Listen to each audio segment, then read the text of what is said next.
Okay, so now we move in the next stage, financial roadmap. Okay. Let me see. So financial roadmap, like what I said, and equity dilution and valuation is they all linked together, they tied up together. So how do we find our financial roadmap? You know, few friends, you're coming together, you're saying that, okay, we have some good idea, let's put up some number, let's put up some costing. So when we put up some costing, when we don't have enough funding, we want to look for funder, we want to look for investor, but how much do we need? Okay, if you know how much do you need, but how much is the share dilutions? How much of percentage is the dilution we are going to give the investor? We need to know our number very well. So when you few people, you come in together to form a company, let's say 3 people coming together or 4 people coming together to form a company, have 100% of the share. Okay, if these 4 people, their equity is equal, so that means each of you earn 25% of the share. So 25% times 4, that means you have 100% of the share. What if somebody come in to invest in a company and they must have some share dilution, you know, some share equity to them as well. So how do we calculate this? Okay, let's move on to the next one. We see, before we calculate how much are we going to negotiate or how much are we going to give it to them, we need to know what is our market size. Okay, what is our market size? Because without knowing your market size, you will never know what is your dilution. So let's take a look at this. You do some research and data analysis on this. What is TAM, what is SAM, and what is SOM? TAM stands for total addressable market. Okay, the total market in your product. I'm not sure what product you are doing. I've just put in one good example. I use Airbnb as an example. What is Airbnb TAM? What is the total addressable market? Things like, okay, the entire Airbnb, because it's a global business, you know, it's not just about Malaysia or Indonesia or Australia or New Zealand, it's a global thing. So what is the global total addressable market for Airbnb? Airbnb started on 2007. And they have their first fundraising at 2009. So that time when they do market research, Airbnb TAM, the TAM market, is about 1.9 billion USD. They know the entire market, people that stay in the hotel, people that stay in the motel or boutique hotel, is about 1.9 million, okay, per calendar year. Okay, so but of course from 1.9 million, you cannot capture the entire market. So what is your market that you're able to service the market? So we call it SAM, okay, the serviceable addressable market. Okay, for Airbnb that time, people that stay in hotel, people stay in motel, people stay in boutique hotel, that kind of things, right?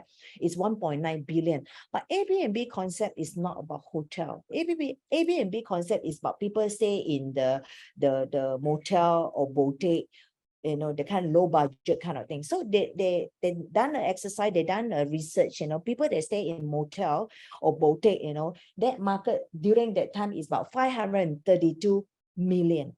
So it's about 50%, slightly less than 50%. So you know that from 1.9 billion, the whole world market to the boutique market is about 500 million. Okay, so out of 500 million, what is Airbnb total addressable market? Serviceable obtainable market, SOM. What is a market that they can service? So from there, they find out they can service about 10.6 million. Okay, so can you imagine they only capture less than 10% of the global market? So you need to know what is your product, what is the total market, what is the serviceable market, what is the capture market you're able to do. Then from there, you work out, you know, work out the numbers. Total, how many numbers times what is the capacity equal to what is your revenue. Okay, so the whole thing for you to find out a valuation is your revenue is very important. Okay, from the revenue, then you find your EBITDA. Okay, I believe you might know what is EBITDA. Okay, let me see. What is the EBITDA? EBITDA, you know, your profit, you know, you minus your profit, you minus your net profits, your gross profits, you know, before tax and depreciation. So this is a number that you need to find out. So you need to do a forecast.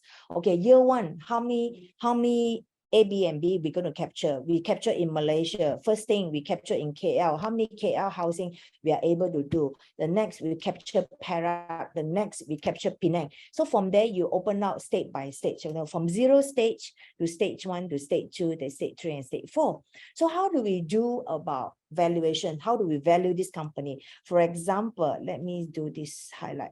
For example, you are doing stage 0 right now. Okay, what is stage 0 milestone? We call it a seed funding. What are you going to do? You do research and development, and you do your product, you do an IP, you do your investor pitch, because you're going to look for investor.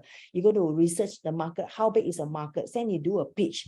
Then you do a working capital. You do a business plan. We do a market analysis. This is from the very beginning, maybe from year 0 to year 1. You are doing all this research. Okay, so you need a money for seed round. What is seed round? Maybe you need about 100,000 or 50,000, that kind of thing. And that money, like what some of your friends say, you say you borrow from your friends, you borrow from your parents, or maybe some of your saving. Okay, before you go to the next stage. Okay, so what has happened to the next stage? When you do all this research, okay, you move into stage 1. Let me change this first.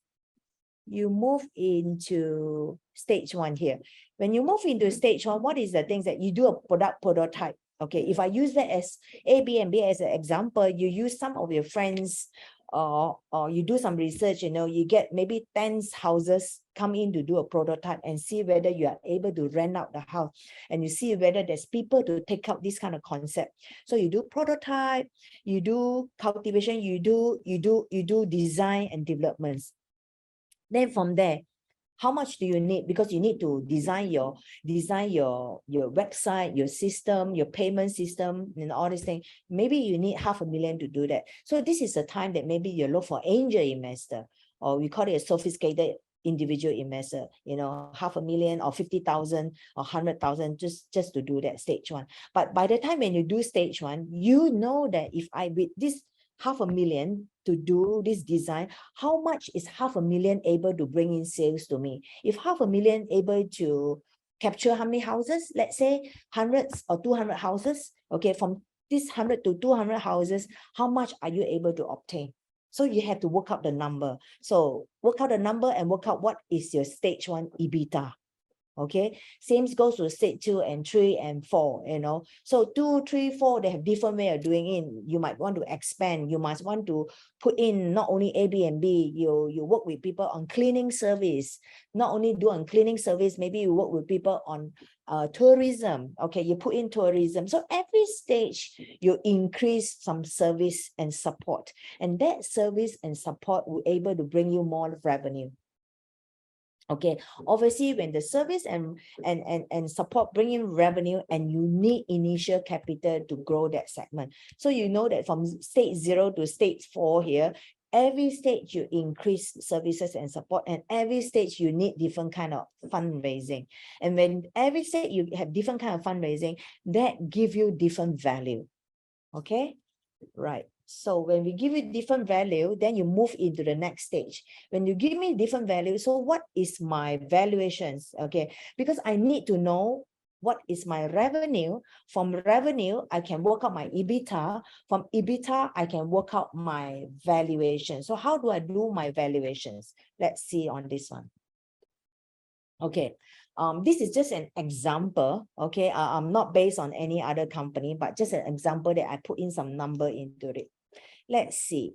So what I do is, from this stage, you have founder round, you Series A, Series B, Series C, or IB round. Okay, for example, you pay up capital when you started this company, you put about 100,000 in this company. Okay, 100,000 that including or pay up capital, or maybe include of some software development, that kind of things. So now you put it in there. Then from there, maybe you will have future value, because you capture your future value. Your future value, say 1 million, you can capture a little bit, because right now you're doing 1% of your future value. For example, 1% of future value, I put it, your future value is worth about 10 million. So 100 million, okay, in 5 years or 10 years down the road. But I capture right now because I start from very beginning 1%. So when I capture 100 million, 1%, which is I capture 1 million from here. So my EBITDA is 1 million. My PE ratio is Nothing, only one time. What's PE ratio? PE ratio is a multiple, you know, we use for multiple. When your company have some traction, have some revenue, have some experience, so we have multiple, you know, multiple in the sense that, for example, your company worth about 1 million, because there's some experience and traction there, the market will give you, let's say, 2 times or 3 times of multiples, okay? But because this is a founder round, you have no traction, so there's no multiple. So no multiple means remain unchanged, okay? If your future value is 1.1 million, your valuation before fundraising is also 1.1 million. So it's exactly the same, okay? So 1.1 million. So current share for your founder, you have about 1 million share. I use 1-to-1, it will be easier for calculation. So it not necessarily have 1 million share. You can have 1,000 share, you can have 10 million share, you can have 100,000 shares. So you can talk to your company secretary or your accountants that are able to actually design for you. So let's say we have 1 million share for $1 million. So in the sense that your share price is $1. How do I get this $1?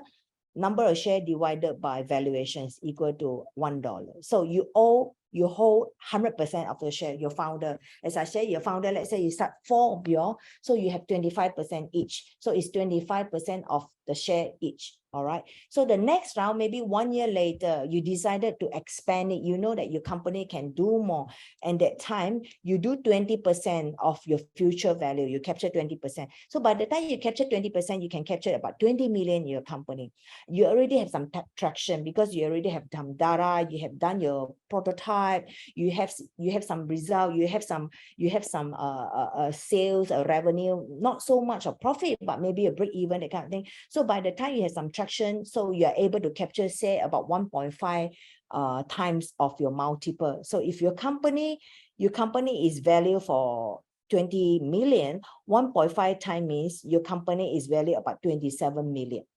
Okay, if you are valued at 27 million and you want to raise 2 million, means in total, your company is valued at 29.4 million. Okay, so what I'm trying to say is before fundraising, your company is valued 27.4, but after fundraising, we call it post money, is your company is valued by 29.4. So it's 27.4 plus 2 million, so it's 29.4. Okay, current share is 1 million from here before that. So when you're fundraising, you need to issue new share. Okay, when you issue new share for 2 million, is the share will be at 72.773. How do I got this number? This is entire different class again. Different class again, we are able to share with you how do we calculate the share. So right now is the idea in the sense that when you fundraise, means you add on new money, we call it new money, you have to add on new share. Okay, so you need to calculate new share. So how much is a new share? 72,000. So in total, you have about 1.072 thousand share. Okay, this is a total amount of share. So percentage-wise, from founder, you from 100%, right now, you become 93.22%. Why? Because you have diluted 6.78% for the 2 million. So indirectly, you have exchanged 2 million for 6.78% of your equity share. Right. So how much is your share price right now? Okay, your share price right now is you are using the number of money raised, which is 2 million, divided by your new share issue, which is 72,000. You have a per share price is 27.48 cents. So your share actually increased from $1 to 27.48 cents. All right. So this is how it goes. So this is how the investor will come in and say, how much is my share price right now? I'm going to invest right now is worth about $1. I'm going to invest right now is up 27.48 cents. What is my future share value? You have to work out for them. How do we work out? It's all based on your future value and your forecast. So it's the same thing when I go to Series B or Series C, the same thing. I'm going to do something the same. I'm using my future value, 70% of my future value, because I have established 70% of the work. Okay, so when 70%, the company becomes 70,000 or EBITDA, I'm going to fundraise 10 million. Before I fundraise, my company is valued at 131 million. I plus the 10 million means my company is valued about 141 million. So how much is my share? My current share before I issue is 1 million. Okay. Now I'm going to raise a 10 million share, which is issue a new share of 81,000 a share. So in total, I have about 1.154 share. So how much is my share? How much is my dilution? So for founder, your share right now is only have 86.64%. And for Series A, you have 6.31%. And for the new share for Series B, you have 7%. And right now, your share price is valued about $122 per share price. And let's go to Series C. We exactly the same thing, but your share price is going to value at $299. But normally, $299 is too high. So what the company do is they're going to split the share. So the share is going to divide it by 10. So instead of a total share right now, you have about new share, 1.2 million share, you have about 10 million share. Okay, you times 100 times 10, 100 here. So your share price instead of 299, your share price is only $2.90. Okay, the share price dropped, but the share increased. So ended up is the same thing, you know, share price drop, share increase. Okay, so that's how you normally calculate your share. Yeah. Let me see. So how do you calculate shares and equity dilutions? This is just a simple example that how do I calculate and share. But again, like what I said, this is an entire different class again, you know, and need to know how to calculate the share price, need to know how to calculate the equity. That is a different class as well. So this is like when I see post-money valuation, post-money, you have 27.482 million, but your fundraise 2 million. So post money is 29 million. A plus C, 27 plus 2 equal to 29 million. So what is the dilution? Dilution is C divided by D. C divided by B. This is not D, there's a mistake. C divided by B, B divided by C equal to your dilution about 6.78%. Okay. So this is how normally you do your calculations of your dilution. It's, you know, like what I say, your dilution have to be very important. If you don't know what is your valuation, if you don't know what is your EBITDA, if you don't know what's your revenue, forecast revenue, you can't do your dilutions. But you got to be very careful. What if you can't achieve this number? If you cannot achieve 27 million, what do you do? If you can achieve 27 million, you say you're going to dilute 6.7%. But what if you cannot achieve, you only have 20 million? So we call it, if you only achieve a 20 million, we call a clawback provision. Clawback provision means they calculate based on pro rata. Okay, if 27 million is 6.78%. What is 20 million? So 20 million is how many percent? It's low, it's higher. So in the sense that if you cannot achieve 27 million, you have to give them higher percentage.